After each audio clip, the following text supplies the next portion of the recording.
నమస్తే, welcome to Raj news. నేను రాజేశ్వరి. తెలంగాణ ఆర్థిక సంక్షోభంలో కూరుకుపోయింది. కేసీఆర్ ప్రభుత్వానికి కొత్త చిక్కులు వచ్చి పడ్డాయి. అప్పుల కోసం నానా తిప్పలు పడుతున్నారు కేసీఆర్.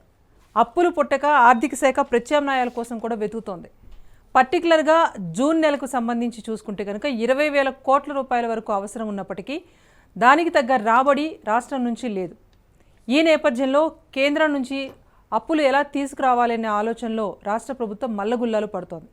అవసరమైతే ఓవర్ డ్రాఫ్ట్కు వెళ్లాలన్న యోచన కూడా చేస్తోంది. ఓవర్ డ్రాఫ్ట్లపైనే ఆశలు పెట్టుకున్నారు ఇటు కేసీఆర్. మొత్తానికి జూన్ నెల గండం నుంచి కేసీఆర్ సర్కారు బయటపడగలుగుతారా? రాబడి సరిపోవటం లేదు. ప్రస్తుతం జూన్ గండం ముంచుకొస్తోంది. రైతు బంధు డబ్బులు వేయాల్సిన పరిస్థితి ఉంది. వేతనాలు, పింఛన్లు, జీతాలు ఇవ్వాల్సిన అవసరం ఉంది. సో వీటన్నింటికి సంబంధించి సర్దుబాటు ఎలా చేస్తారు? ఇక ఆర్బీఐని కూడా తెలంగాణ ప్రభుత్వం అడుగుతున్నప్పటికీ కూడా ఆర్బీఐ కూడా బ్రేకులు వేస్తూ వస్తుంది. సో దీంతో కూడా గులాబీ బాస్లో ఒక గుబులు రేగుతోంది. ఇక వేతనాలు గత నెలలోనే చాలా ఆలస్యంగా పడ్డ పరిస్థితి. మరి ఈ నెలలో వేతనాలు గత నెల సమయానికైనా వస్తాయా, లేకపోతే పూర్తిగా వస్తాయో రావో అన్న దిగులు అటు ఉద్యోగుల్లో కనిపిస్తోంది. మొత్తానికి రైతు బంధు విషయం చూసుకుంటే 7,600 కోట్ల రూపాయల వరకు అవసరం ఉన్నా ఇప్పటికొచ్చి రైతు బంధు చెల్లిస్తారా లేదా అని అనుమానం కలుగుతోంది. మరోవైపు ప్రభుత్వం మాత్రం దశల వారీగా రైతు బంధు ఇచ్చే ఏర్పాటు చేయాలని చెప్తోంది. అటు ఆర్థిక శాఖకు ఆదేశాలు జారీ చేసింది. ఆసరా, రైతు బంధు ఆపొద్దు అని చెప్పేసి. మరి ఆర్థిక శాఖ ఎలా సర్దుబాటు చేస్తోంది అనే అంశం కేసీఆర్ ఆలోచించలేదా? మరి ప్రస్తుతానికైతే చూసుకుంటే కనుక జీతాలే ఇవ్వలేని పరిస్థితిలో మిగతా వేరే అరియర్స్కు సంబంధించి ఏమైనా ప్రభుత్వం ముందుకు వెళ్ళే పరిస్థితి కనిపిస్తుందా అనిపిస్తోంది. పర్టికులర్గా ఇప్పుడు రాష్ట్రంలో పుట్టని అప్పుల విషయంలో కూడా కేంద్రంపైనే మళ్ళీ నెపం వేస్తున్నారు గులాబీ దళపతి. కేంద్రమే కొర్రీలు వేస్తోంది, అందుకే తెలంగాణ రాష్ట్రానికి అప్పులు పుట్టట్లేదని చెప్పి కేంద్రంపైనే నెపం నెట్టే ప్రయత్నం చేస్తోంది. అటు కేంద్రం చెప్తున్న వాదన ఏంటంటే తెలంగాణకు ఒక ఫినాన్షియల్ డిసిప్లిన్ అనేది లేదు, ఇష్టానుసారం అప్పులు చేసేశారు, ఎఫ్ఆర్బిఎం పరిధి దాటి టీ సర్కారు అప్పు చేసేసింది కనుక మళ్ళీ కొత్తగా అప్పులు పుట్టే పరిస్థితి లేదన్నది కేంద్రం చెబుతున్న వాదన. సంక్షేమ పథకాల పేరుతో అప్పన్నంగా డబ్బులు చెల్లించేసి అభివృద్ధి అనేది చూడకుండా ఆదాయం కోసం ఆలోచించకుండా ప్రభుత్వాలు ముందుకు వెళ్తున్న పరిస్థితి ఉందంటూ అటు కేంద్రం చెప్తున్న రీజన్. మొత్తానికి ఇప్పుడు కేసీఆర్ ప్రభుత్వానికి ఉన్న ఏకైక ఆదాయ వనరు ఏదైనా ఉంది అంటే అది లిక్కర్ మీద వచ్చే ఆదాయం మాత్రమే. దీని మీద వచ్చే కమిషన్ మాత్రమే ప్రస్తుతం జీతాలు, పెన్షన్లు వీటి కోసం సరిపోతుంది. మరి ఈ నెలకు సంబంధించి జూన్లో రైతు బంధు చెల్లించాల్సి ఉంది, ఉద్యోగుల వేతనాలు ఇవన్నీ ఉన్నాయి. చాలా పెండింగ్ బిల్లులు ఇప్పటి వరకు కూడా చెల్లించక అటు కాంట్రాక్టర్లు కూడా ఎక్కడికక్కడ పనులు ఆపేసిన పరిస్థితి. మరి వీటన్నింటినీ సర్దుబాటు చేయడానికి తెలంగాణ ప్రభుత్వం ముందున్న ఆప్షన్ ఏంటి? ఇదిలా ఉంటే జూన్ 4 లోపల కేంద్ర ప్రభుత్వం ఏ విషయం తేల్చకపోతే కనుక ఈ అంశం పైన సుప్రీంకోర్టుకు వెళ్ళి తేల్చుకుంటామంటూ ఇటు రాష్ట్ర ప్రభుత్వం చెబుతోంది. అట్ ద సేమ్ టైం కేంద్ర ప్రభుత్వం తాను జాతీయ రాజకీయాల్లోకి వెళ్ళే ప్రయత్నం చేస్తున్నారు కనుక ఆ రాజకీయ కోణంలోనే తెలంగాణకు అప్పులు రాకుండా రాష్ట్రంలో ఒక ఇబ్బంది వాతావరణాన్ని సృష్టిస్తోంది అంటూ టీఆర్ఎస్ నేతలు ఆరోపిస్తున్నారు. అసలు తెలంగాణలో ఆర్థిక సంక్షోభం ఎందుకు ఏర్పడింది? ఈ సంక్షోభం నుంచి తెలంగాణ ప్రభుత్వం గట్టెక్కే పరిస్థితి కనిపిస్తుందా? జూన్ నెల గండం నుంచి కేసీఆర్ సర్కారు ఎలా బయటపడబోతోంది? అసలు ప్రభుత్వం ముందున్న ఆప్షన్స్ ఏంటి? ఈ అంశంపైన మనం చర్చ కొనసాగిద్దాం. పార్టిసిపేట్ చేస్తున్నారు public policy expert Donthu Narasimhareddy గారు. నమస్తే దొంతి నరసింహారెడ్డి గారు. అలాగే విశ్లేషకులు డాక్టర్ అంది సత్యం గారు ఉన్నారు. సత్యం గారు నమస్తే అండి. నమస్తే అండి. అలాగే విశ్లేషకులు బండారు రామ్మోహన్ గారు ఉన్నారు. రామ్మోహన్ రావు గారు నమస్తే అండి. ఎస్ నరసింహారెడ్డి గారు, ముందు మీరే చెప్పండి. ఎందుకంటే తెలంగాణ ఆర్థిక సంక్షోభంలో కూరుకుపోయింది. పర్టికులర్గా జూన్ నెలకు వచ్చేసరికి రైతు బంధు పథకం అనేది ఎక్స్ట్రా ఖర్చుగా కనిపిస్తోంది. సో ఈ నెల గండం దాటడానికి 20,000 కోట్ల రూపాయలు ప్రభుత్వం కావాలి, కానీ వచ్చే రాబడి చూస్తే కేవలం ఒక 12,000 కోట్లకే పరిమితమైన పరిస్థితి కనిపిస్తోంది. సో ఏదైనా ఆప్షన్ ఉందా తెలంగాణ ప్రభుత్వానికి గట్టెక్కడానికి? చాలా ఆప్షన్స్ ఉంటాయి. అయితే మొట్టమొదట మనం ట్రాన్స్పరెన్సీ ఇష్యూ ఒకటి మాట్లాడాలి. తెలంగాణ ప్రభుత్వము మొదటి నుంచి కూడా పారదర్శకంగా లెక్కలు ఎప్పుడు ప్రజలకు చెప్పలేదు. గత 8 ఏళ్లలో చూసాము, ప్రజలకు సమాచారం అందించకపోవడము, జీవోలు వెబ్సైట్ లో పెట్టకపోవడము, అసలు ప్రజలకు ఎవరన్నా ఆర్టీఐ కింద అడిగినా కూడా సమాచారం ఇవ్వకపోవడము, శాసనసభలో అసలు ఏ ఒక్క ప్రాజెక్టు గురించి కూడా చర్చించకపోవడము, డిపిఆర్లు డీటెయిల్ ప్రాజెక్ట్ రిపోర్ట్లు ప్రజల ముందు పెట్టకపోవడం, ఇవన్నీ కలగలిపి పాలనలో క్రమశ లేకుండా ఇష్టానుసారం చేసిన పద్ధతి మనకు కనపడుతుంది. ఈ ఇదే పద్ధతి ఆర్థిక అంశాల్లో ప్రభావం చూపడంతో ఈరోజు సంక్షోభం అని ప్రభుత్వం లీకులు ఇస్తుంది. అసలు సంక్షోభమా కాదా అని ఒక స్వతంత్ర సంస్థ చెప్తే గాని నమ్మే పరిస్థితి లేదు. మనం జూన్ గండం అని మనం విశ్లేషించుకుంటున్నాం కానీ ప్రభుత్వం నుంచి ఇప్పటి వరకు ఒక నిర్దిష్టమైన ప్రకటన లేదు. కేవలం లీక్ ఇవ్వడమే తప్పితే ఫలానాది అవుతుంది అంటే అప్పుల కోసం ప్రయత్నాలు చేస్తుంది కదా సార్, అప్పుల కోసం ప్రయత్నాలు చేస్తుంది, ఇవ్వకపోతే కేంద్రంపై కోర్టు కూడా వెళ్తామంటుంది కదా. వివరాలు ఇవ్వకపోయినా విశేషం ఏంటన్నది చెప్పే ప్రయత్నం చేస్తుంది కదా ప్రజానీకానికి. నేను అంటుంది అదే రాజేశ్వర గారు, ఇప్పుడు ఆ ప్రకటన అనేది ఎక్కడుంది? అఫీషియల్ గా ముఖ్యమంత్రి గాని ఆర్థిక మంత్రి గాని ఇప్పుడు ఈ పరిస్థితి ఇట్లా మమ్మల్ని రాజకీయంగా ఒక దశకు నెడుతున్నారు అని ఇప్పటి వరకు ప్రకటన లేదు కదా. కేవలం లీక్ ఇచ్చి పేపర్లకు లీకులు ఇవ్వడమే తప్పితే ప్రత్యక్షంగా చెప్పడం లేదు. రెండోది నేనంటున్నా, ఇప్పుడు మనం జరుపుతున్న చర్చ కానీ వాళ్ళు చేస్తున్న ఆరోపణలు కానీ కేంద్ర ప్రభుత్వం గురించి కానీ మీరు శాసనసభను సమావేశపరిచి మీ ఆప్షన్స్ ఎందుకు చర్చించరు? మనకి ఇప్పుడు ఈ పరిస్థితి ఉంది, మనం ఇబ్బందుల్లో ఉన్నాము, శాసనసభలో ఇది పెట్టి మనం బడ్జెట్ ఒకటి పాస్ చేసుకున్నాము, ఈ బడ్జెట్లో ఈ మేరకు ఈ నెలలో ఇంత ఖర్చు ఉంది, మరి ఈ ఖర్చుకు తగ్గ ఆదాయం ఇంత ఉంది, ఇది పరిస్థితి అని శాసనసభను విశ్వాసంలోకి ఎందుకు తీసుకోవడం లేదు? ఇప్పటికీ మనకి బయట టీవీలో చర్చలు తప్పితే శాసనసభలో శాసనసభ్యులు కూర్చొని మాట్లాడవచ్చు కదా. అట్లాగే పార్లమెంట్ సభ్యులు వాళ్ళతో సమావేశం ఏర్పాటు చేసి వాళ్ళకు ఒక వైట్ పేపర్ ఇచ్చి రాష్ట్ర ఆర్థిక పరిస్థితి ఇట్లుంది, ఇక్కడ ఈ విధమైన అప్పులు ఉన్నాయి, ఈ విధమైన బాధ్యతలు ఉన్నాయని చెప్పి ఇప్పుడు పార్లమెంట్ సమావేశం అడగొచ్చు కదా.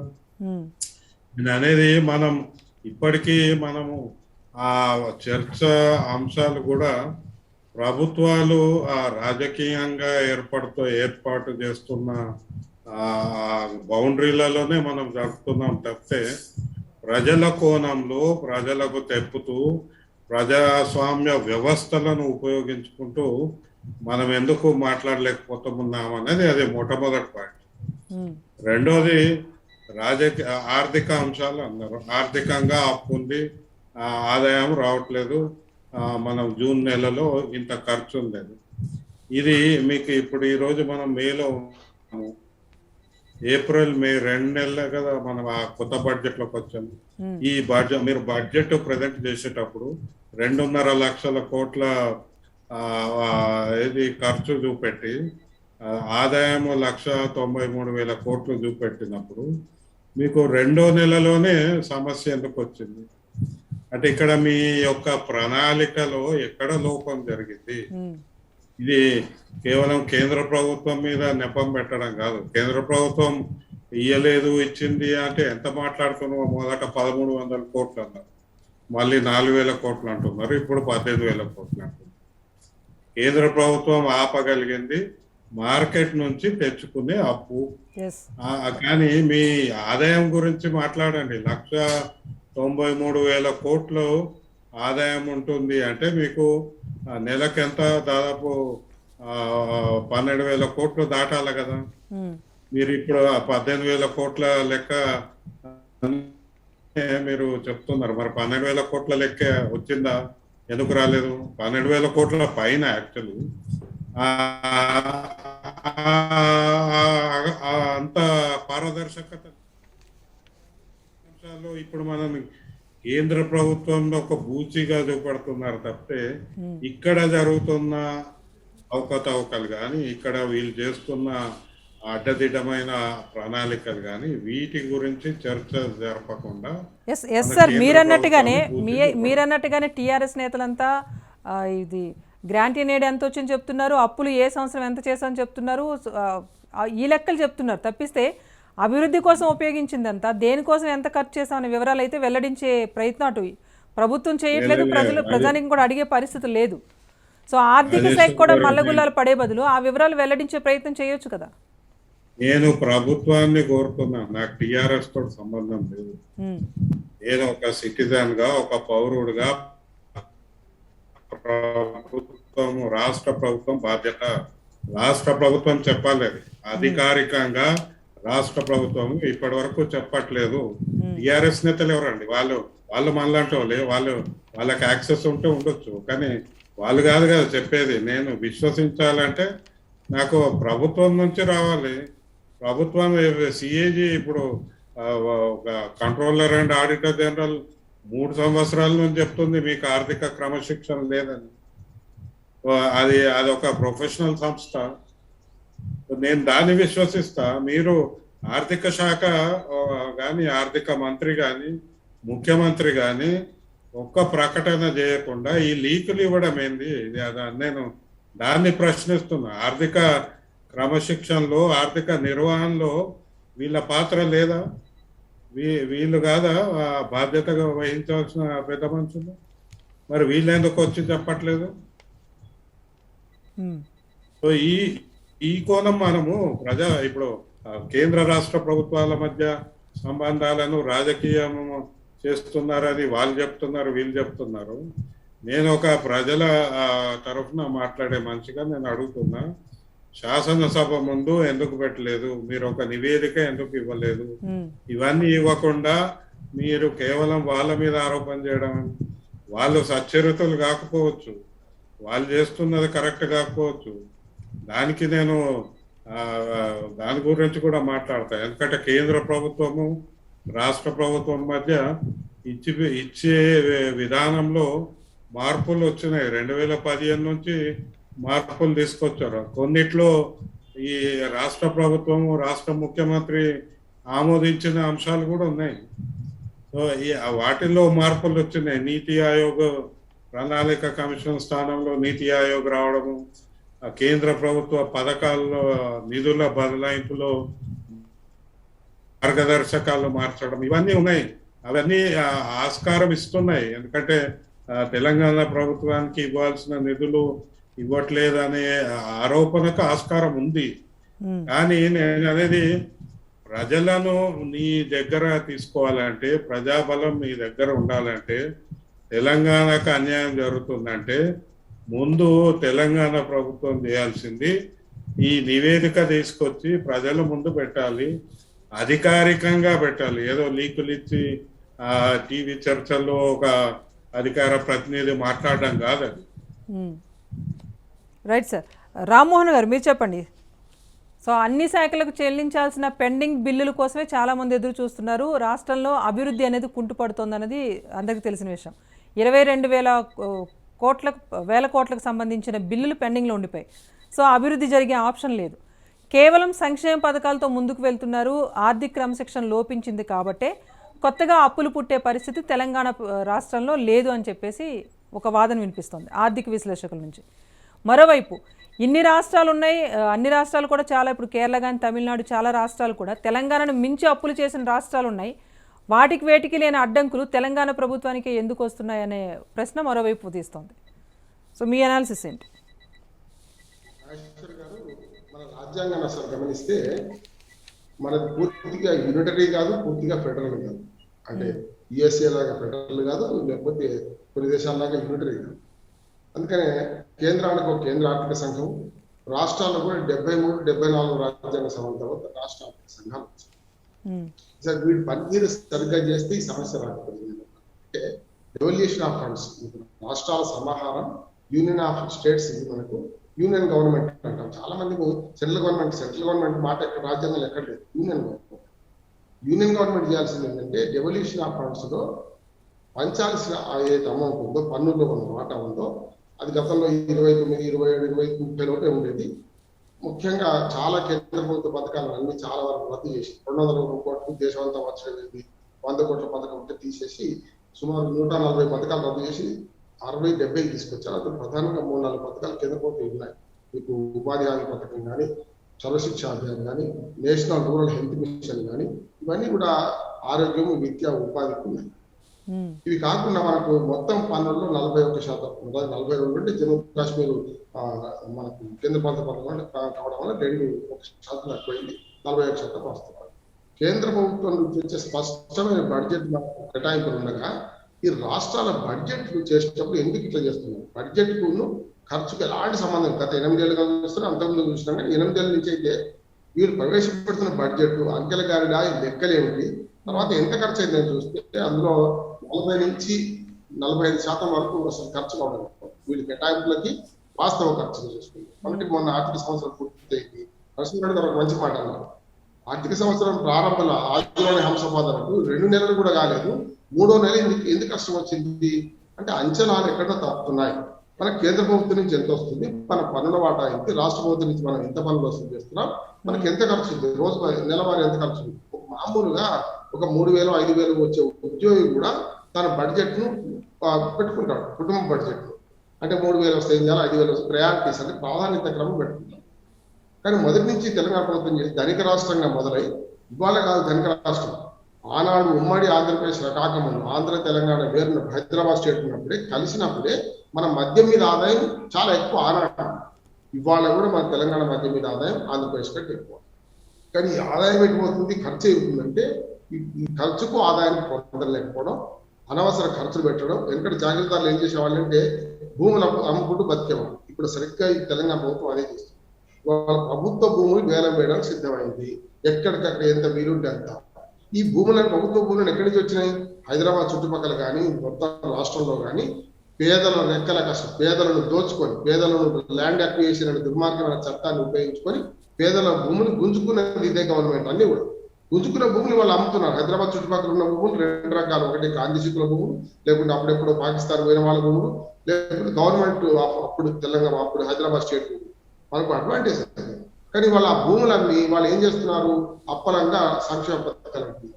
గత 8 ఏళ్ళుగా తెలంగాణ రాష్ట్ర ప్రభుత్వం చేస్తున్న పని ఏంటంటే సంక్షేమం, అభివృద్ధి 2 కాళ్ళు. నేనేమంటున్నాను, సంక్షేమం కూడా దేనికుంటాలో దేనికుంటో తెలిసాలంటారు. కానీ అభివృద్ధి లేదు కదా. లేదు, అదే అభివృద్ధి కోసం అప్పులు చేస్తే కాదని నేను స్పష్టంగా చెప్తున్నాను. ఎప్పుడు కూడా అప్పులు చేసి పప్పు కూడా తింటున్నామా, అప్పు చేసి అభివృద్ధి చేస్తున్నాం. అభివృద్ధి అంటే ఒక పథకం, ఉదాహరణకు నాగార్జున సాగర్ ప్రాజెక్టు కట్టారు, దాని ద్వారా పంట పండితే దాని ద్వారా రైతు బాగుపడుతుంది, రైతుల ద్వారా మార్కెట్ బాగుపడుతుంది, మొత్తం సమాజం బాగుపడుతుంది. అంటే ఏదైనా ఒక మనం ఖర్చు పెడుతున్నామంటే అభివృద్ధి పనులకు, అంటే ప్రణాళిక. మీరు అంతే బడ్జెట్ 2 ఉంటాయి, నరసింహరెడ్డి గారు బాగా తెలుసు. ప్రణాళిక, నాన్ ప్లాన్ ఉంటుంది.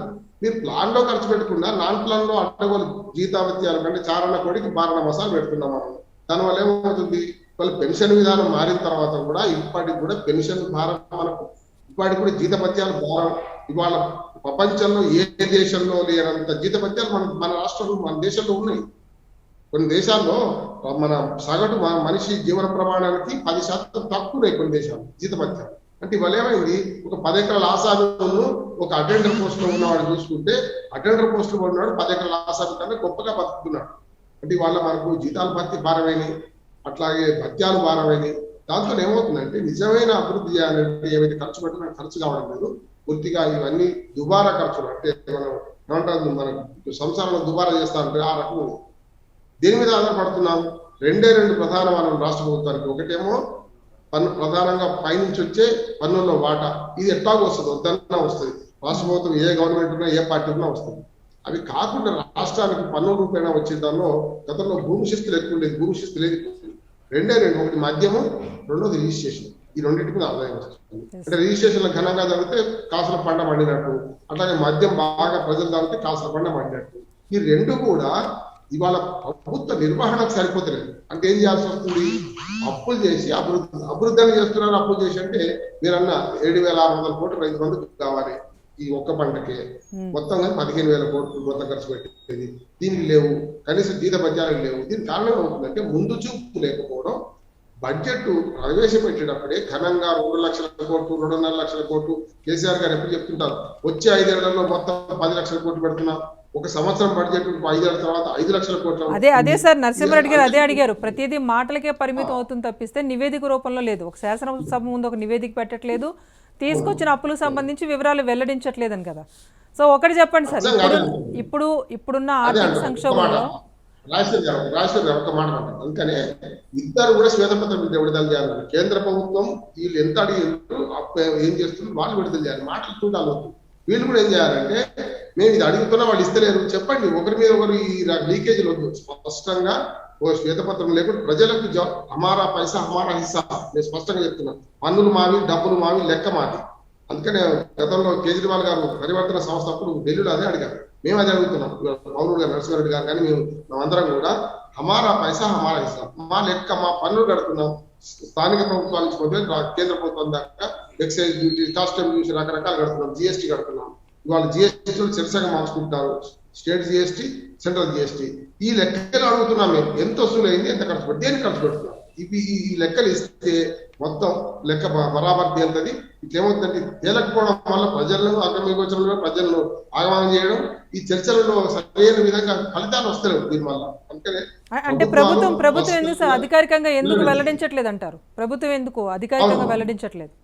ఏం లేదు, ఇప్పుడు గుప్పిడి మూస్తే ప్రజలను ఫూల్ చేయడానికి, ప్రజలను వాళ్ళు మన కళ్ళ గంటలు కట్టడానికి చేస్తున్నారు. ఒకరి మీద పరస్పర విమర్శలు వద్దు. మాకు కావాల్సింది కేంద్ర ప్రభుత్వం ఇది అడిగాం, మాకు ఇవ్వట్లేదు. ఏ అప్పటి తెలవాలి కదా, ఏది ఇస్తలేదు తెలవాలి కదా.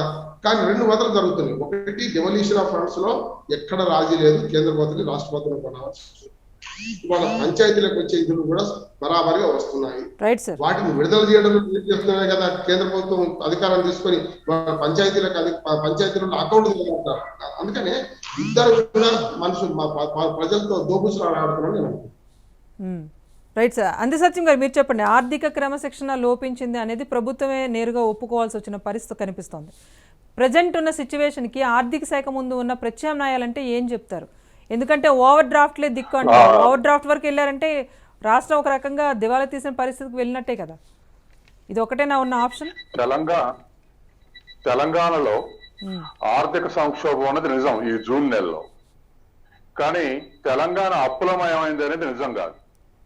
అట్లాగే ఆర్థిక క్రమశిక్షణకు సిఏజీ తెలంగాణతో పాటు అనేక రాష్ట్రాలకు, కేంద్రానికి కూడా మీరు నిబంధనలు పాటించాలని సిఏజీ ప్రతి దానికి కూడా సూచించింది. సిఏజీ రిపోర్టు ఫైనాన్షియల్ ఇయర్ 19-20కి సంబంధించింది.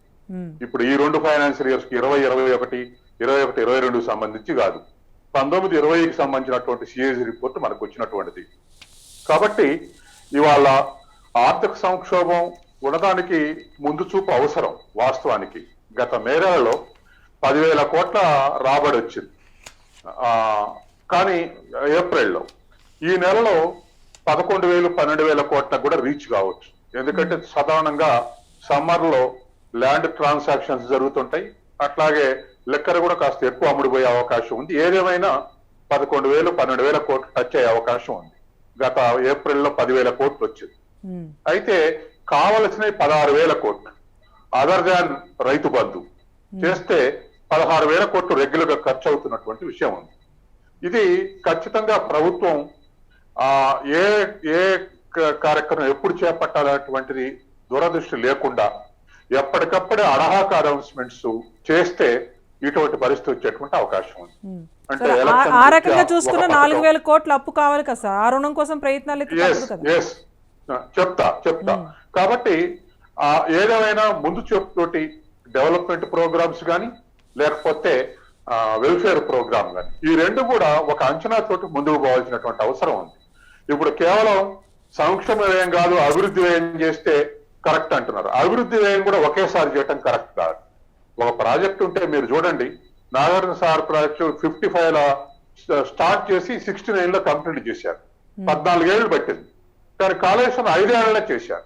కాబట్టి సంవత్సరానికి 10,000 కోట్లు. కాబట్టి దీర్ఘకాలికమైనటువంటి లాంగ్ గెస్టేషన్ పీరియడ్ లా ఎంత అలాట్మెంట్ ఉండాలి, స్వల్పకాలిక ప్రాజెక్టులు ఎంత అలాట్మెంట్ ఉండాలి, రాష్ట్ర రాబడి అంతా వాటి మీద చేసే ఖర్చు సరిపోతుందా లేదా, నేషనల్ ప్రాజెక్టు డిక్లేర్ చేయకముందే చేస్తారులే అనుకోవటం, ఇటువంటి అన్ని తప్పుడు అంచనాలతోటి అభివృద్ధి వ్యయం చేసినా సంక్షోభానికి లోనయ్యేటువంటి అవకాశం ఉంది. అట్లాగే వెల్ఫేర్ విషయంలో ఖర్చు అవుతుంది అంటూ అసలు ప్రపంచంలో ఖర్చుతోటే 3 సంక్షోభాలను పరిష్కరించారు. 1930s లో ఆర్థిక మాంద్యం వస్తే ఖర్చు ద్వారానే ఆ ఆర్థిక మాంద్యం పరిష్కరించబడింది.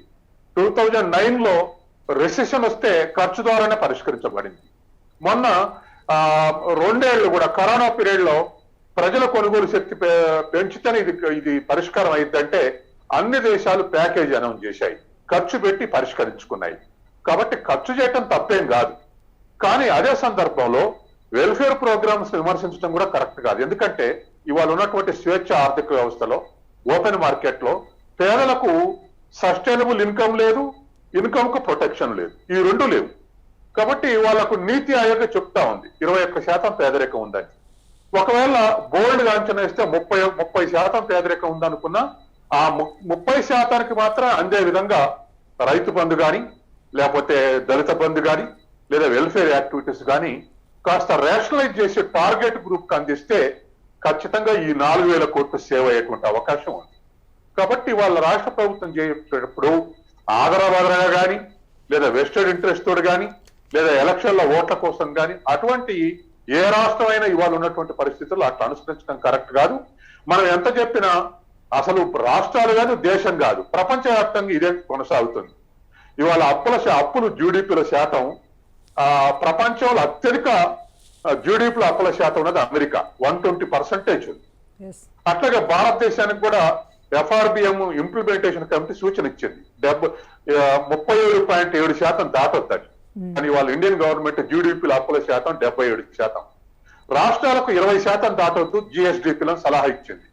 ఒక్క మహారాష్ట్ర, గుజరాత్, ఢిల్లీ తప్ప అన్ని దాటిపోయాయి. ఇప్పుడు బాగా అప్పులు ఉన్నటువంటి రాష్ట్రం, హైయెస్ట్ అప్పు ఉన్నది 53% పంజాబ్. ఆ తర్వాత మహారాష్ట్ర, మధ్యప్రదేశ్, ఒరిస్సా ఇటువంటి రాష్ట్రాలు చాలా ఉన్నాయి. ఆంధ్రప్రదేశ్ కూడా 35 క్రాస్ అయింది. కాబట్టి తెలంగాణ ఆర్థిక సంక్షోభం ఉన్నది నిజం, కానీ అప్పుల సంక్షోభం ఉన్నది నిజం కాదు. ఇవాళ తెలంగాణ జిఎస్డిపిలో అప్పుల శాతం 26-27% మాత్రమే ఉంది. నేను చెప్పే లెక్క రోజు మారుతా ఉంటది. It is not a fund flow, కాబట్టి రోజు మారుతాయి కాబట్టి 26-27% ఉంది. కాబట్టి అప్పుల సంక్షోభం ఉన్నది నిజం కాదు, ఆర్థిక సంక్షోభం ఉన్నది నిజం. కాబట్టి ఇంకోటి కూడా చెప్పనియండి, ఇంకోటి ఆర్థిక చట్టాలలో ఖచ్చితంగా కేంద్ర ప్రభుత్వం ఓడిపోతుంది రాష్ట్ర ప్రభుత్వం సుప్రీంకోర్టుకి వెళ్తే. ఎందుకంటే ఏ ఆర్థిక చట్టంలో కూడా కార్పొరేషన్లు తెచ్చుకున్నటువంటి అప్పుల్ని ఎఫ్ఆర్బిఎం లిమిట్ 3.5 చూపెట్టాలని లేదు.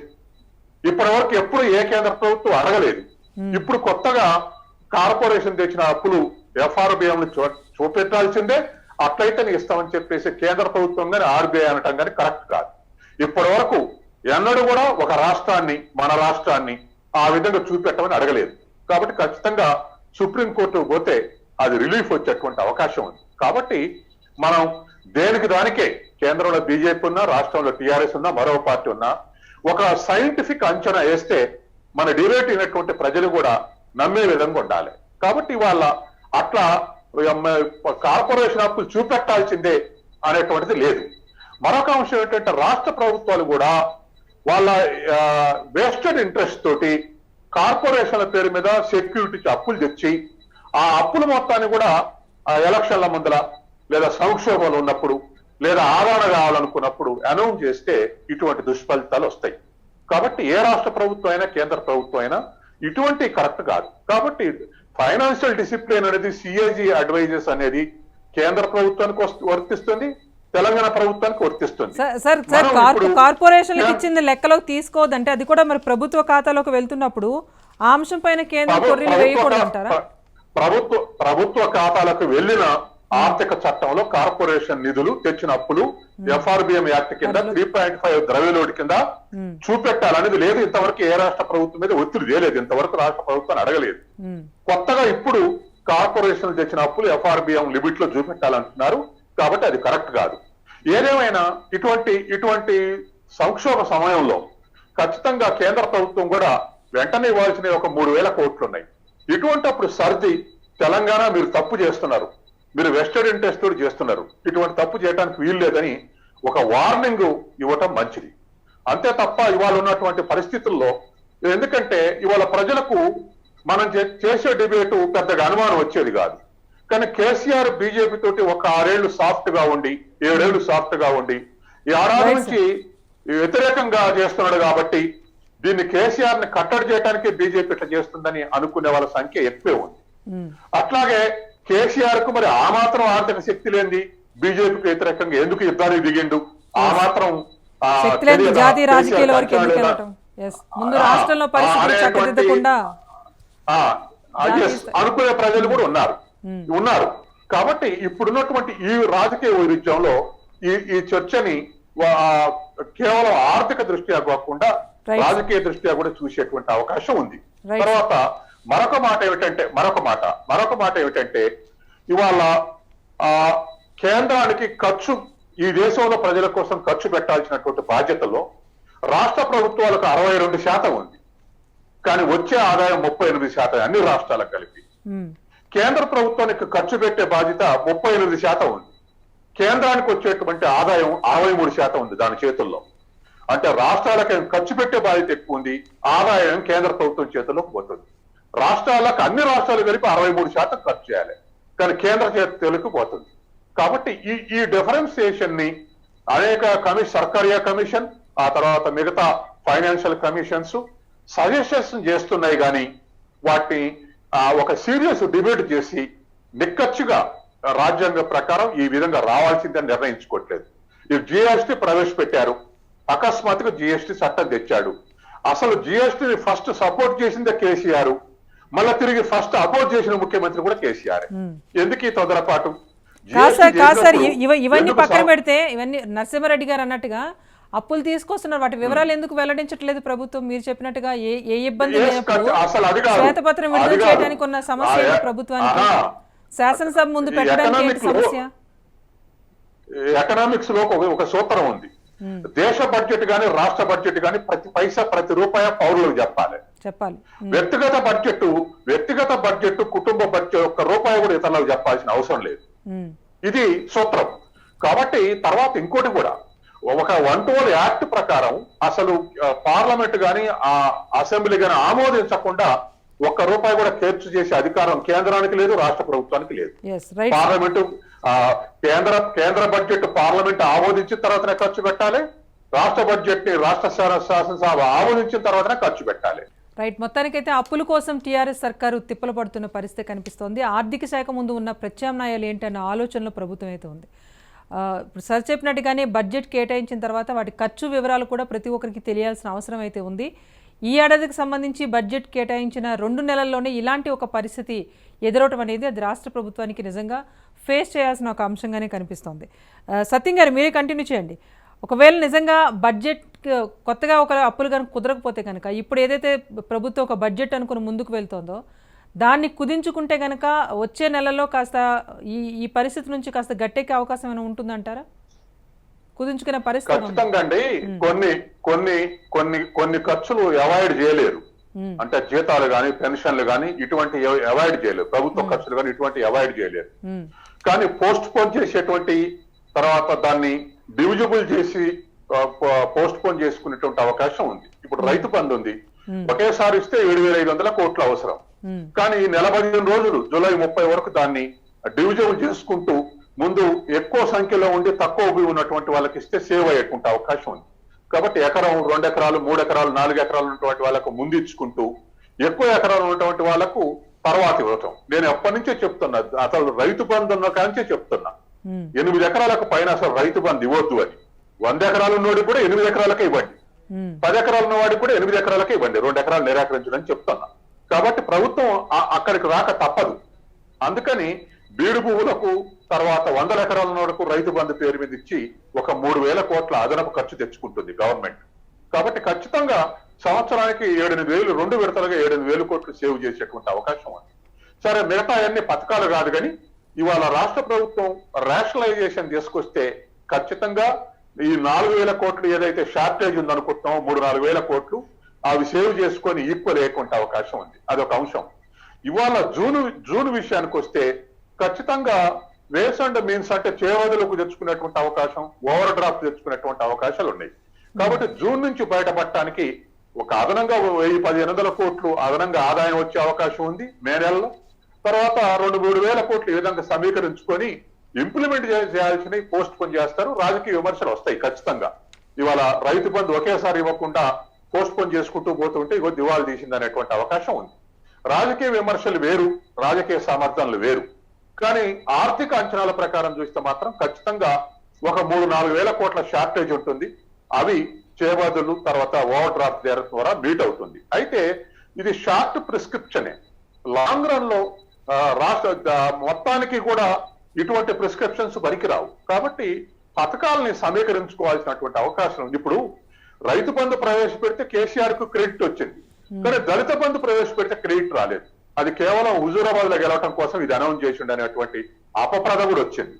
కానీ మరి అది మంచి పథకం, అది మంచి పథకం. ఎందుకంటే ఇవాళ అన్ని ప్రభుత్వాలు కూడా 70 ఏళ్ల సంధి ప్రజల్ని లబ్ధిదారులుగా తయారు చేస్తుంది, అంటే బెనిఫిషియరీగా క్రియేట్ చేస్తున్నాయి.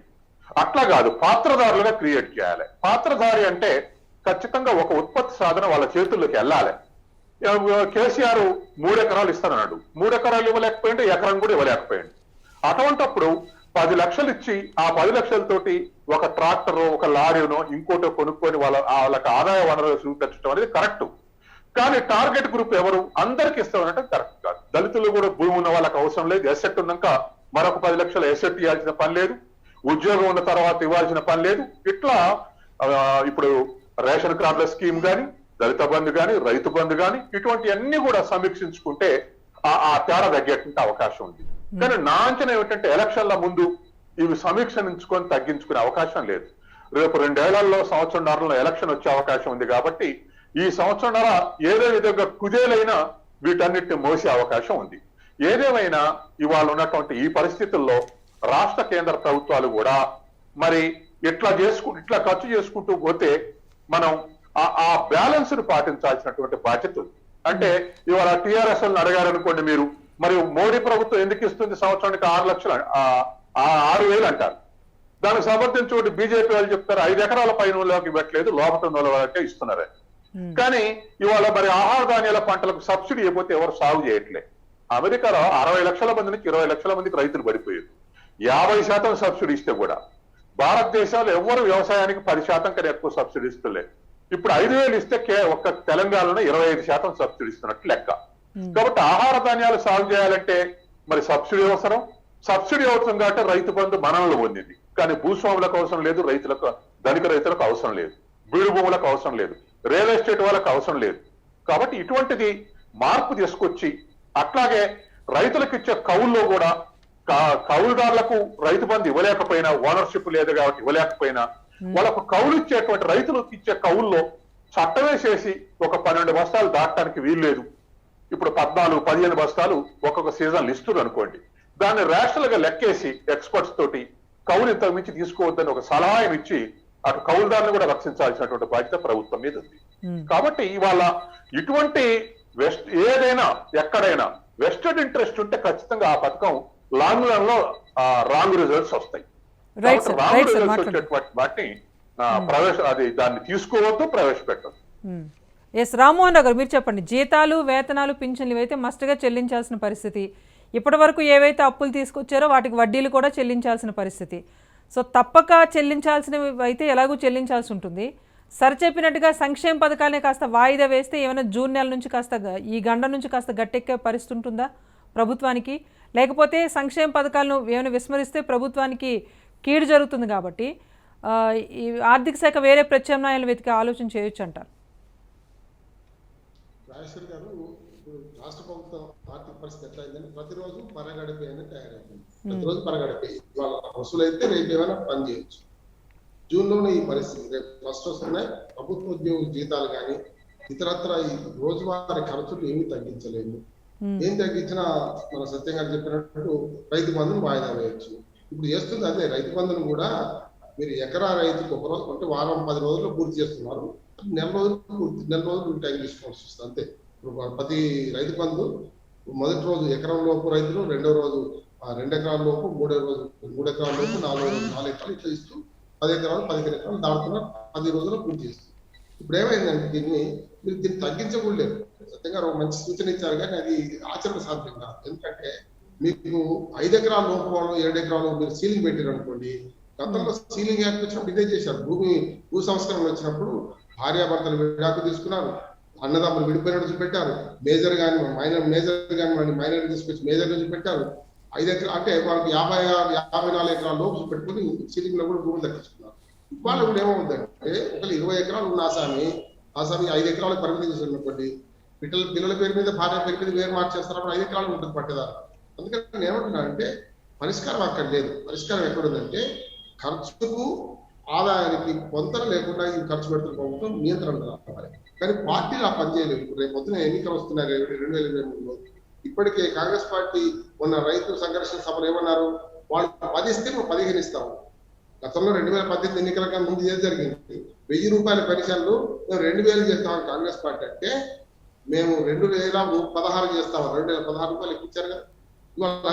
అదే సార్, అమలు సాధ్యం కాని పథకాలను అనౌన్స్ చేసి అటు ప్రజల్ని ముంచేసి ఇటు రాష్ట్రాన్ని ఆర్థిక కష్టంలోకి నెట్టే ప్రయత్నం ప్రభుత్వాలు ఎందుకు చేస్తున్నాయి? మళ్ళీ ఇప్పుడు ఇలాంటి ఒక సిచ్యువేషన్కి ఎందుకు కారణమవుతున్నాయి?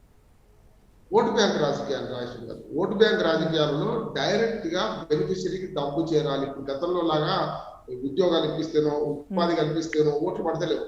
అంటే అది మాకు వచ్చేది అనుకుంటున్నాం. కానీ ఇప్పుడు ఏమవుతుందంటే డైరెక్ట్ గా ఏదో పథకం మీద మాకు ఇంటికి డబ్బులు చేరుతున్నాయనే సమస్య వస్తుంది. ప్రజలు కూడా అట్లా ఆలోచిస్తారు, పార్టీలు అట్లా ఆలోచిస్తారు, ప్రజలు కూడా అట్లా ఆలోచిస్తారు. అంటే ఇమీడియట్ ఇన్స్టాంట్ కాఫీ లాగా ఇమీడియట్ బెనిఫిట్ నాకేమొస్తుంది అంటే ఏమైతుందంటే ప్రజల స్వార్థము, రాజకీయ పార్టీల ఓట్ బ్యాంక్ రాజకీయాలు రెండింటి వల్ల వస్తున్నాయి. ఇందులో ఈ పరుగులో ఎవరు ముందోనే ప్రయత్నం చేస్తారు కానీ ఎవరు దీన్ని తగ్గించే ప్రయత్నం చేయరు. అంటే ఆ స్థితికి వచ్చినాయి. సంక్షేమ పథకాల పేరు మీద సంక్షేమ పథకాలు కొన్ని అవసరం అంటారు. వృద్ధాప్య పెన్షన్ ఉంది, వికలాంగుల పెన్షన్ ఉంది, ఇవి అనవసరం. కానీ ఎంతవరకు అంటే వాళ్ళు సెల్ఫ్ సస్టైన్ అయ్యే పరిస్థితి కావాలి, లేదు కదా. రైతు బంధు ద్వారా ఉత్పత్తి పెరగాలి. అట్లాగే మనకు మౌలిక వసతులు కల్పించకుండా సమాజంలో ఆర్థిక అభివృద్ధి సాధ్యం కాదు. మీరు మౌలిక వసతులు అభివృద్ధి చేయండి, ఆటోమేటిక్ గా మనకు అందుకని ఇండస్ట్రియల్ కారిడార్స్ వచ్చినాయి గతంలో, ఇవన్నీ వస్తున్నాయి. వాళ్ళు ఏమైంది అంటే అప్పులు చేసేమో అభివృద్ధి పథకాలు, అభివృద్ధి కూడా చేస్తే మంచిదే, అప్పులు చేసి సంక్షేమ పథకాలు పెడితే దాని రిటర్న్స్ రావు. రిటర్న్స్ రాకపోతే మరింత దివాలా తీస్తుంది. ప్రతిరోజు రోజు ఇంతకు చెప్పినట్టు ప్రతిరోజు పరిగెడపే కనుక ప్రతిరోజు దివాలా తీసిన రాష్ట్రంలో ఏమవుతుందంటే అప్పుల కుప్పలు పెరిగితే అప్పులు రాకపోతే అందుకే వచ్చింది కదా. ఇవాళ చేయాల్సింది రాష్ట్ర ప్రభుత్వం ఆర్థిక నియంత్రణ చేయాలి. రెండోది ఏంటంటే బడ్జెట్ ను ఆర్భాటంగా 2 లక్షల కోట్లు 2.5 లక్షల కోట్లు కాకుండా మంచం ఉన్నంత కాళ్ళు దాపుకోవాలంటున్నాడు. వాస్తవ స్థితికి రావాలి. ఇవాళ మనకు ఎంత ఆదాయం వస్తుంది, ఎంత ఖర్చు పెడతాం, ఆ ఖర్చులో 10% తేడా ఉంటే ఏం కాదు. చూడండి మొత్తం కూడా కాగిరి వేదికలు చూడండి, అట్లాగే బడ్జెట్ ను కొనసాగరికి ఖర్చు పెట్టే పరిస్థితి చూడండి. దానికి ఏం పోతులు ఉంటారు. 2.5 లక్షల కోట్ల బడ్జెట్ కట్టారు, 1,30,000 1,40,000 ఖర్చు. ఎస్ సార్, మరి మీరంటున్న ఆర్థిక నియంత్రణ సార్, మీరంటున్న ఆర్థిక నియంత్రణ సాధ్యం అవుతుందా? ఆ పరిస్థితి ఉంది. ఇప్పటికే 3 లక్షల పైచిలకు కోట్ల అప్పులో రాష్ట్రం ఉన్నప్పుడు ఆర్థిక నియంత్రణ అనేది సాధ్యమయ్యే పనేనా? సాధ్యం కావాలంటే ఈ ఓటు బ్యాంక్ రాజకీయాల్లో పార్టీలు పోటీ పడడం మానుకోవాలి. ఎవరైనా సరే కొంచెం ఆర్థిక విషయాలకు వచ్చినప్పుడు తప్పనిసరి కొంచెం సమాజం పట్ల లేకుండా ఆలోచన చేయాలి. అది జరగడం లేదు కనుక ఇది వస్తున్నది. ఇప్పటికే 2 విషయాల్లో మనం పరిష్కారం, ప్రతిదానికి పరిష్కారం లేని సమస్య అనుకుంటుంది. 2 ఉంటాయి. ఒకటి వార్ధక్యము, 2 మరణం. ఈ 2 తప్ప మిగతా పరిష్కారం ఉండే సమస్యనే. ఇప్పటికే రాజకీయ పార్టీలన్నీ పునరాలోచించుకోవాలి. మనం ఇట్లా వేలంగా పెట్టుకుంటూ పోతే ఆర్థిక స్థితి నాశనం అయిపోతుంది. రేపు దివాలా తీస్తాం, రేపు అప్పులు కూడా ఉంటాయనే సమస్య అర్థం కావాలి. విరుగుట కొరకే వాళ్ళు అన్ని రాజకీయ పార్టీలకు ఆర్థిక స్థితిగతుల పట్ల మనకు అవగాహన రావాలి, ఒక వాస్తవం చేస్తుందని నేను అనుకుంటున్నాను. Right sir. BJP state co convener Ravikumar గారు కూడా పార్టిసిపేట్ చేస్తున్నారు. నమస్తే రవికుమార్ గారు. నమస్తే అండి. సార్ చెప్పండి, ఆర్థిక క్రమశిక్షణ లేదు కేసీఆర్ సర్కార్కు, మొదటి నుంచి కూడా ఇదే ఆరోపణలు చేస్తూ వస్తున్నారు. సో ఆర్థిక క్రమశిక్షణ లేకపోవటం వల్లే ఈ రోజున ఆర్థిక సంక్షోభంలో రాష్ట్రం చిక్కుంది అంటున్నారు. కానీ అప్పులు పరిధి దాటలేదు, కేంద్రమే కొర్రీలు వేస్తోంది అన్నది వారు చెప్తున్న వాదన. సమస్య ఎక్కడ ఉంది? లేదండి, ఇప్పుడు నేను ఒక చిన్న విషయం చెప్తాను చూడండి. దేశం మొత్తం మీద రెవెన్యూ సర్ప్లస్ ఉన్న స్టేట్ తెలంగాణ ఉండింది. 16,000 కోట్ల రెవెన్యూ సర్ప్లస్ తో తెలంగాణ ఏర్పడింది. ఇటువంటి రాష్ట్రాన్ని 3 లక్షల కోట్ల పైగా అప్పుల్లో తీసుకెళ్లిన ఘనత వీళ్ళకి కేసీఆర్ గారికి దక్కుతుంది. ఇది నార్మల్ విషయం. ఇప్పుడు మీరు చూడండి, ఎఫ్ఆర్బిఎం లిమిట్స్ అయితే స్టేట్ దాటినందుకే కదా మరి ఇప్పుడు బీజేపీ ప్రభుత్వం, కేంద్రంలో బీజేపీ ప్రభుత్వం వీళ్ళకి అడ్డంకులు వేస్తుంది. వీళ్ళందరూ ఏంటంటే కేంద్రం పైన తోయడానికి వీళ్ళు ప్రయత్నిస్తున్నారు, కానీ ఆ physical responsibility of budget management FRBM ప్రకారము వీళ్ళు ఎట్టి పరిస్థితుల్లో ఈ యొక్క ఆర్బీఐ రూల్స్ ప్రకారము వీళ్ళు ఇంతకంటే ఎక్కువ అప్పు చేయడానికి వీల్లేదు. వీళ్ళు ఏం చేస్తున్నారు గవర్నమెంట్, తెలంగాణ గవర్నమెంట్ బాండ్స్ ని మార్కెట్ లో యాక్షన్ కి పెట్టారు. అది ఎందుకు పెట్టారు? 3,000 కోట్ల అప్పు కోసం పెట్టారు. ఇదంతా ప్రీ ప్లాన్డే. జూలై వరకు కూడా వీళ్ళు అప్పులు చేయాల్సిందే, బాండ్స్ అమ్మాల్సిందే, బాండ్స్ మార్కెట్ లో యాక్షన్ పెట్టాల్సిందే. పెడితే గానీ గవర్నమెంట్ నడవని పరిస్థితి తీసుకొచ్చారు. పరిస్థితి ఎందుకు వచ్చిందండి తెలంగాణలో? బాండ్ల విక్రయానికి కూడా కేంద్ర ప్రభుత్వం ఒప్పుకోవట్లేదు కదా, మరి ఉన్న సోర్స్ ఏంటి?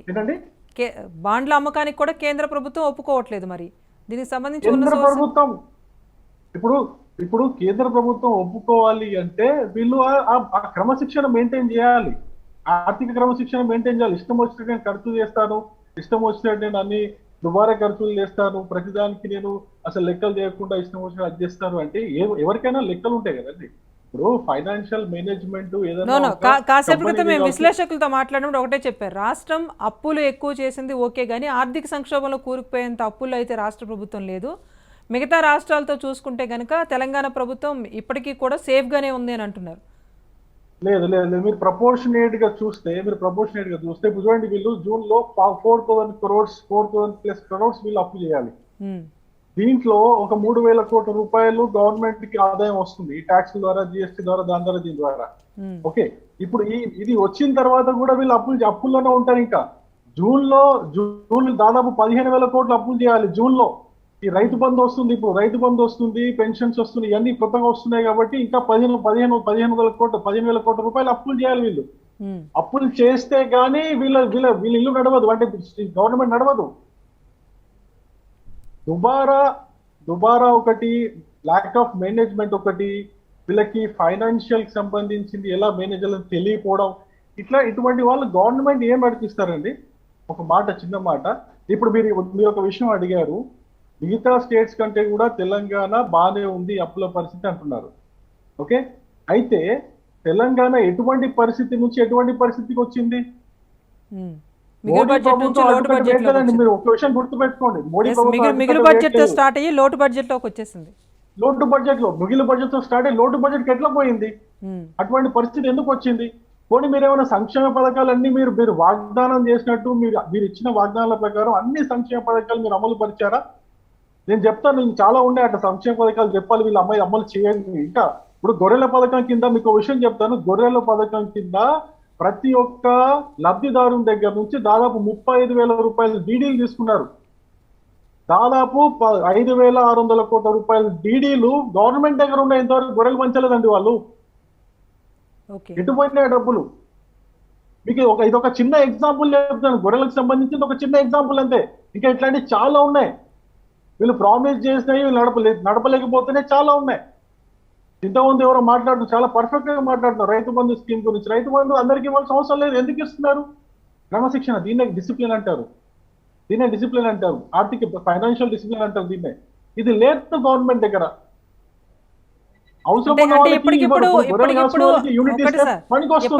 ఆర్థిక శాఖ ముందు ఉన్న ప్రత్యామ్నాయం ఏంటి? ఒకటి, సంక్షేమ పథకాలను ఆపేస్తే ప్రభుత్వానికి చెడ్డ పేరు వస్తుంది, సో సంక్షేమ పథకాలు కొనసాగించాలని ముఖ్యమంత్రి చెప్తున్నారు కనుక ఆర్థిక శాఖ చేతులు ఎత్తేసిన పరిస్థితి వచ్చేసింది. మామూలుగా అయితే జీతాలు, వేతనాలు, పింఛన్లు ఇచ్చేసి కామన్గా వేరే నెలలా నెట్టుకొచ్చే పరిస్థితి పెద్ద సమస్య లేదని చెప్తున్నారు.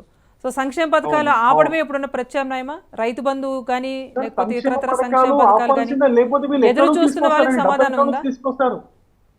వీళ్ళకి ఉన్న ఆప్షన్ ఒకటి, ఏదైతే ఇప్పుడు సరే జూన్ లో అంటే 4,500 కోట్లు కావాలి ఇమ్మీడియట్ గా, సరే 3,000 కోట్లు వచ్చేస్తాయి, 1,000 కోట్లు ఎక్కడ తీసుకొని వస్తారు అనుకుందా, ఎక్కడి నుంచో తీసుకొని వస్తారు. ఇమ్మీడియట్ గా 15,000 కోట్లు కావాలి. అసలు సమస్య లేదు, ఏ విధంగా సోర్స్ వేసుకున్నా వీళ్ళు ఇప్పుడు ప్రజల పైన భారం వేయక తప్పదు. పవర్ ఛార్జీలు పెంచో, మద్యం ఛార్జీలు పెంచో, బస్ ఛార్జీలు పెంచో, లేకపోతే మీకు ఇంకో విషయం తెలుసా, ప్రాపర్టీ ట్యాక్స్ కలెక్షన్ కోసము వీళ్ళు ఇప్పుడు అవుట్ సోర్సింగ్ ఇస్తున్నారు. ప్రాపర్టీ ట్యాక్స్ కలెక్షన్ కోసం అవుట్ సోర్సింగ్ తీసుకున్నాం. అవుట్ సోర్సింగ్ కన్నా ఇచ్చి తొందరగా వాళ్ళ దగ్గర కలెక్షన్ చేపిద్దాము, ఎంతో కొంతమంది డబ్బు వస్తుంది, ఎంతో కొంత ఒక 500-600 కోట్లన్నా వస్తుంది వెంటనే అని చెప్పేసి ఏదో విధంగా జీతాలకైనా వెళ్ళిపోతున్నా అంత దిగజారిన పరిస్థితిలో ఉంది వీళ్ళు. ఇంకా మీకు ఇంకో విషయం చెప్పనా, ఈ ప్రాపర్టీ ట్యాక్స్ పబ్లిక్ దగ్గర నుంచి కలెక్ట్ చేయడానికి చూస్తున్నారు. ఈ గవర్నమెంట్ స్టేట్ గవర్నమెంట్ యొక్క ప్రాపర్టీ ట్యాక్స్ జిహెచ్ఎంసీకి దాదాపు 5,000 కోట్ల రూపాయలు బకాయి ఉన్నారు వీళ్ళు. 5,000 కోట్ల రూపాయలు బకాయిలు ఉన్నారు వీళ్ళు. పెండింగ్ బిల్లు చాలా ఉన్నాయండి, దేనికి ఇవ్వలేదు. దీర్ఘకాలిక ప్రాజెక్టులకు సంబంధించి ఏ ప్రాజెక్ట్ ముందుకు వెళ్ళకపోవడం కారణం కూడా పెండింగ్ బిల్స్ పేరుకుపోవటమే. Pending bills. మీకు ఇంకో చాలా దారుణమైన విషయం మీకు అంటే మీకు తెలిసే ఉంటది ఆబ్వియస్ గా, సర్పంచులకి పల్లె ప్రగతి కింద ఎన్నో పనులు వాళ్ళు వాళ్ళ ద్వారా అప్పులు తెప్పించుకొని, సర్పంచులు అప్పులు తెచ్చుకొని ₹2 ఇంట్రెస్ట్, ₹5 ఇంట్రెస్ట్, అక్కడ నుంచి వాళ్ళు లేకపోతే వాళ్ళ పిల్లల మెడలో ఉన్న పుస్తకాలు బంగారము వాళ్ళు తాకట్టు పెట్టి అక్కడ నుంచి వాళ్ళ అప్పులు తీసుకొచ్చి వాళ్ళు పల్లె ప్రగతి పనులు చేయిస్తే ఒక్కొక్క సర్పంచ్ ఇప్పుడు మినిమం యావరేజ్ గా 15 నుంచి 20 లక్షల అప్పుల్లో ఉన్నాడండి సర్పంచ్. ప్రతి ఊర్లో సర్పంచ్ 15 to 20 lakhs అప్పుల్లో ఉన్నాడు. సర్పంచులు బయటికి రోడ్డు మీదకి వచ్చి వాళ్ళ పార్టీ మీటింగ్ లో క్లియర్ గా చెప్తున్నారు, మేము ఆత్మహత్య చేసుకోవాలా, మాకు బిల్లులు ఇస్తారా ఇయ్యరా. వాళ్ళ బిల్స్ అని వాళ్ళ అకౌంట్స్ అన్ని ఫ్రీజ్ చేసి ఆ డబ్బులు కూడా వాడుకుంటున్నారు ఇప్పుడు వీళ్ళు. ఆ డబ్బులు కూడా వాడుకుంటున్నారు. రాష్ట్రం యొక్క ఆర్థిక పరిస్థితి ఇప్పుడు ఇమ్మీడియట్ గా బాగుపడాలంటే వీళ్ళు వెంటనే దిగిపోవాలండి, ఇంకా వేరే ఆప్షన్ లేదు. లేకపోతే నెక్స్ట్ 2 months లో నేను చెప్తానండి, ఇప్పుడు only 4,000 crores, next month 15,000 crores. ఈరోజు మీకు నేషనల్ లెవెల్లో తెలంగాణ రాష్ట్రం యొక్క పరువు పోతుంది. తెలంగాణ రాష్ట్రం ఒకప్పుడు ఎంతో సమృద్ధిగా రాష్ట్రం అని అనుకున్నారు. ఇప్పుడు నేషనల్ మీడియాలో వస్తుంది పొద్దున. ఇప్పటికీ ధనిక రాష్ట్రం అని చెప్తున్నారండి, ధనిక రాష్ట్రం అని చెప్తున్నారు కానీ ధనిక రాష్ట్రం ఎట్లా అవుతుందండి? అప్పులో క్యాష్ క్రంచ్ హెడ్ లైన్స్ వచ్చింది న్యూస్ నేషనల్ మీడియాలో, క్యాష్ క్రంచ్ బై తెలంగాణ అని చెప్పేసి హెడ్ లైన్స్ లో వచ్చింది, మెయిన్ పేజ్ లో వచ్చింది తెలంగాణ గురించి. ఏ రాష్ట్రం గురించి రాలేదు. దేశంలో ఉన్న 30 రాష్ట్రాలు యూనియన్ టెరిటరీస్ కలిపితే ఏ రాష్ట్రం గురించి కూడా హెడ్ లైన్స్ లో క్యాష్ క్రంచ్ అని వేయలేదు. ఈ రోజు పేపర్ మీరు చూడండి, DC ఓపెన్ చేసి చూడండి, టైమ్స్ ఓపెన్ చేసి చూడండి, నేషనల్ మీడియాలో క్యాష్ క్రంచ్ అని వేశారు. అంటే తెలంగాణ పరిస్థితి ఎంత దారుణమైన స్థితికి చేదారిందో మీరు ఒక్కసారి ఆలోచించండి. మీ ఒపీనియన్ ప్రకారం చెప్పండి, ఫైనాన్షియల్ ఎమర్జెన్సీ ఏమైనా వస్తుందా తెలంగాణలో? వచ్చే అవకాశం ఏమైనా ఉందా? ఖచ్చితంగా వీళ్ళు కానీ ఇమ్మీడియట్ గా వెంటనే సరైన స్టెప్స్ తీసుకొని వీళ్ళు యొక్క భేషజాలకు పోకుండా సెంట్రల్ గవర్నమెంట్ తో కూర్చొని చర్చించి ఈయన ఏమంటాడు తెలుసా, సుప్రీంకోర్టు వెళ్తాడంట. సుప్రీంకోర్టు తేల్చాల్సిన మ్యాటర్ అండి ఇది. ఫైనాన్షియల్ క్రమశిక్షణ RBI వాళ్ళకి అంతా కలిపి గవర్నమెంట్ తో సెంట్రల్ గవర్నమెంట్ తో కూర్చొని మాట్లాడుకుంటే అయ్యే పని అండి అది. సింపుల్ గా అయ్యే పని.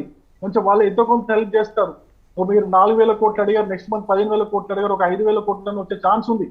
సెంట్రల్ గవర్నమెంట్ ముందు ఈయన పోయి కూర్చోలేక, ఎందుకంటే రాష్ట్రానికి మోడీ వస్తేనే మోడీని గెలవలేకుండా ఆయన ఎట్లా వేరే కర్ణాటక అటు తిరిగాడు కానీ అక్కడ డబ్బులు పంచడానికి పోయాడు కానీ కూర్చొని మాట్లాడవచ్చు కదండి. ప్రజల కోసమే కదా మీరు చేస్తుంది, ప్రజల కోసమే కదా మీరు మోడీని కలుస్తుంది, ప్రజల కోసమే కదా మీరు కేంద్ర ప్రభుత్వం దగ్గరికి పోతుంది. ఇక దేనికోసం పోతున్నారండి? మీ ఇంటికి పర్సనల్ గా మీకు సెంట్రల్ గవర్నమెంట్ కి ఏమన్నా ఉన్నాయా? ఏం లేవు కదా. అదే రాజకీయాలు పక్కన పెట్టి ప్రజల కోసం ఆలోచిస్తే కనుక ఏది ఇష్యూ కాదనే అంశం వస్తుందండి. రైట్, అందిసత్యం గారు మీరు కన్క్లూడ్ చేయండి సార్. అందిసత్యం గారు ఆయన చెప్పినట్టుగా సంక్షేమ పథకాలు ఇవాళ పొలిటికల్ కాంట్రడిక్షన్స్ కాకుండా బీజేపీకి టిఆర్ఎస్ సరెండర్ కావటం, లేదా బీజేపీ చెప్తే టిఆర్ఎస్ వినటం, ఈ సూత్రాలు కాకుండా ఇవాళ ఉన్నటువంటి ఈ పరిస్థితుల్లో ఈ నెలకు ఏదో ఒక వేస్ మీన్సో లేకపోతే ఓవర్ డ్రాఫ్ట్ తో పోయి గడపొచ్చు. కానీ బడ్జెట్ అంచనాలు వేసేటప్పుడే వాస్తవిక అంచనాలు ఏమిటి, వాస్తవిక ఆదాయం ఏమిటి, తర్వాత ఖర్చు ఏమిటి అనేటువంటి పాటించాల్సినటువంటి అవసరం ఉంది ఒకటి. రెండవది, ఒక్క రెవెన్యూ సర్ప్లస్ నుంచి రెవెన్యూ లోటుకు పోలేదు రాష్ట్రం. రెవెన్యూ ఒక 1920 ఫైనాన్షియల్ రెవెన్యూ లోటు ఏర్పడింది. తర్వాత 2021 కానీ 2022 కానీ ఇంకా రెవెన్యూ సర్ప్లస్ లే ఉంది స్టేట్. ఇది రెండో అంశం.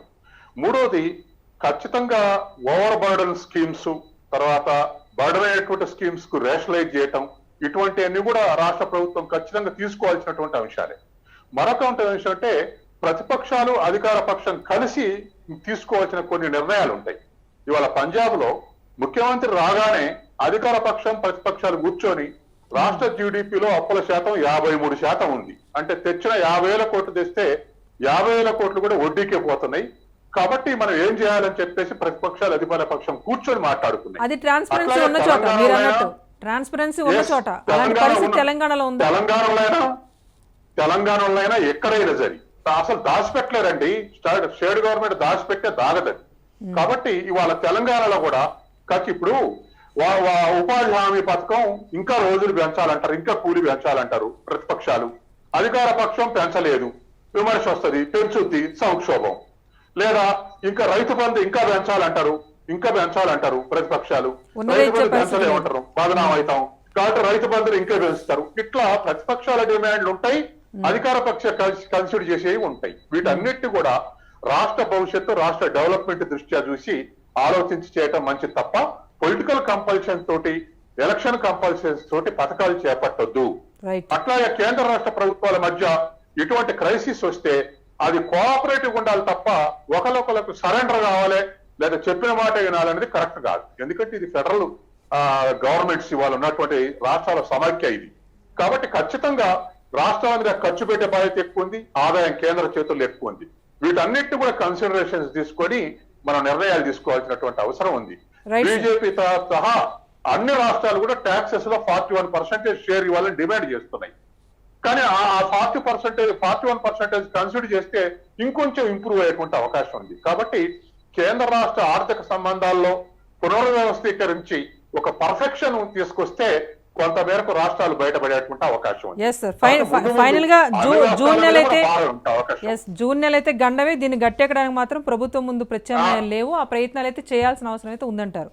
రైట్, థ్యాంక్ యూ సత్యం గారు. థ్యాంక్ యూ సత్యం గారు, రామ్మోహన్ గారు అండ్ రవికుమార్ గారు. థ్యాంక్ యూ సో మచ్ అండి డిస్కషన్లో పార్టిసిపేట్ చేసినందుకు. సో మొత్తానికైతే అప్పుల కోసం సర్కారు తెప్పలు పడుతుంది. మరి సంక్షేమ పథకాలు నిలుపుదల చేసి లబ్ధిదారులకు అన్యాయం చేస్తుందా, లేకపోతే జూన్ నెల గండ నుంచి బయటపడేందుకు ప్రత్యామ్నాయాల వైపు వెళ్తుందా అన్నది చూడాలి. ఎందుకంటే ప్రభుత్వం ముందు ఆప్షన్ అనేది లేదు. కేంద్రం పైన నెపం వేయటం మానేసి కేంద్రంతో కాస్త సఖ్యతగా మెలిగి అప్పులు తీసుకొచ్చి రాష్ట్ర ఆర్థిక పరిస్థితిని బాగు చేయాలని ప్రతి ఒక్కరు కోరుతున్నారు. ఇక నుంచైనా ఆర్థిక క్రమశిక్షణ పాటిస్తూ ముందుకు వెళ్తే కనుక, ఆర్థిక నియంత్రణ ఒక సరైన క్రమంలో ఉంటే కనుక ప్రభుత్వం గట్టెక్కే అవకాశం ఉందని విశ్లేషకులు చెప్తున్నారు. ఏదేమైనా ఇప్పుడున్న పరిస్థితి నుంచి మరింత ఆర్థిక సంక్షోభంలోకి తెలంగాణ రాష్ట్రాన్ని నెడితే కనుక భవిష్యత్తులో తీవ్రమైన పరిణామాలు ఉండబోతున్నాయి. కనుక ఆ దిశగా ప్రభుత్వం ముందుకు వెళ్ళాలి. సో రాజకీయాలను పక్కన పెట్టి ప్రజల కోసం ఆలోచించి ఒక క్లియర్ నిర్ణయం తీసుకోవాలని అందరూ కోరుతున్నారు. ఇది ఇప్పటి వరకు అప్డేట్. చూస్తూనే ఉండండి రాజ్ న్యూస్.